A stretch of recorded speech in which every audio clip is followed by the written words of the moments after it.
आदरणीय सभापति जी, किसी भी देश को विकासशील से विकसित की जो यात्रा होती है उसमें जन कल्याण के कामों का अपना महत्व है, लोक कल्याण के कामों का अपना महत्व है, लेकिन इंफ्रास्ट्रक्चर एक बहुत बड़ा कारण होता है, बहुत बड़ी ताकत होता है।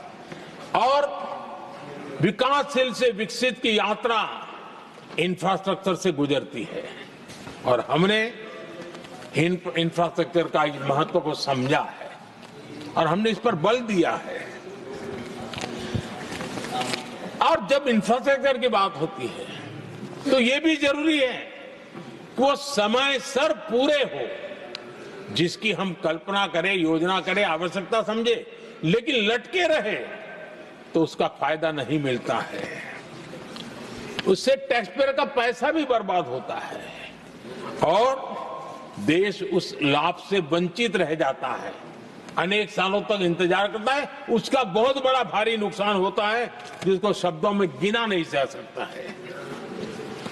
कांग्रेस के कालखंड में अटकाना, भटकाना, लटकाना ये उनका कल्चर बन गया था और उसके कारण ये राजनीति का हिस्सा था।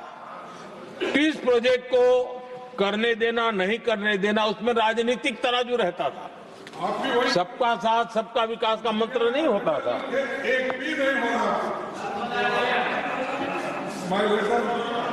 इस कांग्रेस कल्चर से मुक्ति पाने के लिए हमने एक प्रगति नाम की व्यवस्था बनाई और उस नियमित रूप से मैं स्वयं इस प्रगति प्लेटफॉर्म के माध्यम से इंफ्रास्ट्रक्चर का प्रोजेक्ट्स का डिटेल मॉनिटरिंग करता हूं।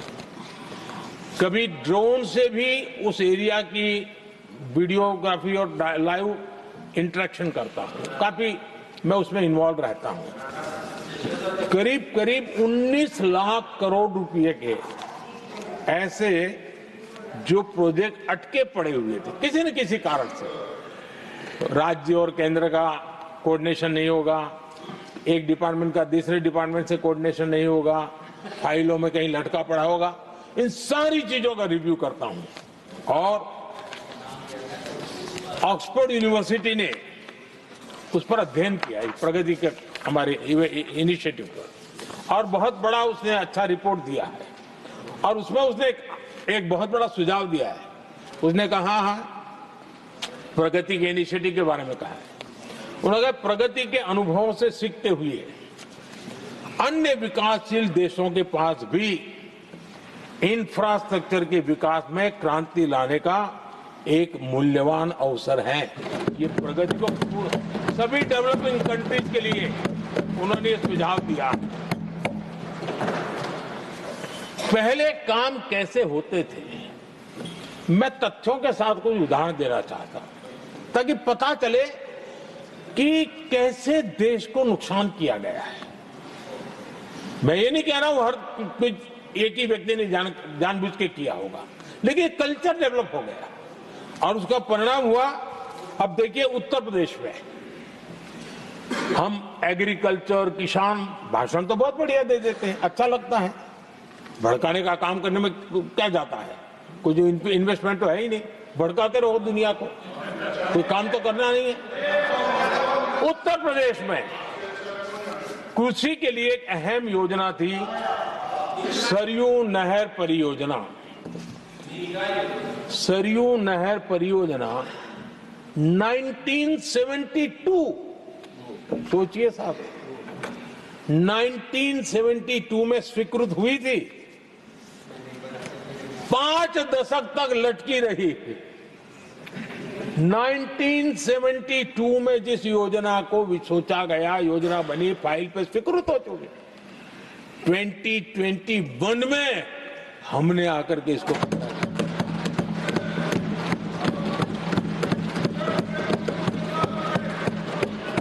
आदरणीय सभापति जी,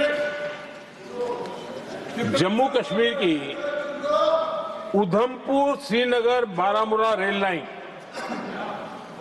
Udhampur Srinagar Baramulla rail line in 1994 में स्वीकृत हुई थी।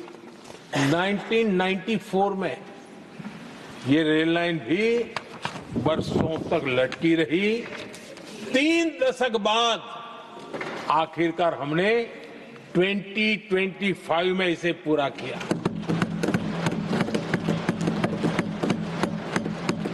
आदरणीय सभापति जी, ओडिशा की Haridaspur Paradip rail line, Haridaspur Paradip rail line 1996 में स्वीकृति हुई थी। ये भी वर्षों तक अटकी रही और ये भी 2019 में हमारे कार्यकाल में पूरी हुई।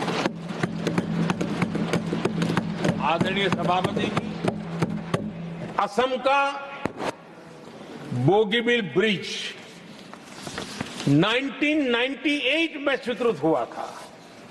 ये भी हमारी सरकार ने 2018 में पूरा किया। और मैं ऐसे आपको सैकड़ों उदाहरण दे सकता हूं।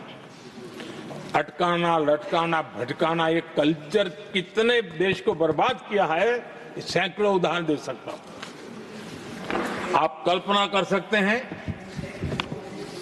कांग्रेस ने अपने कार्यकाल में देश के लिए, देश जिसके लिए हकदार था, जो होने की संभावनाएं भी थी, इस प्रगति का न करते हुए कितनी बर्बादी की है, इसका आप अंदाज लगा सकते हैं। इंफ्रास्ट्रक्चर प्रोजेक्ट्स में सही प्लानिंग और समय सही एग्जीक्यूशन, इसके लिए पीएम गति शक्ति नेशनल मास्टर प्लान बनाया है।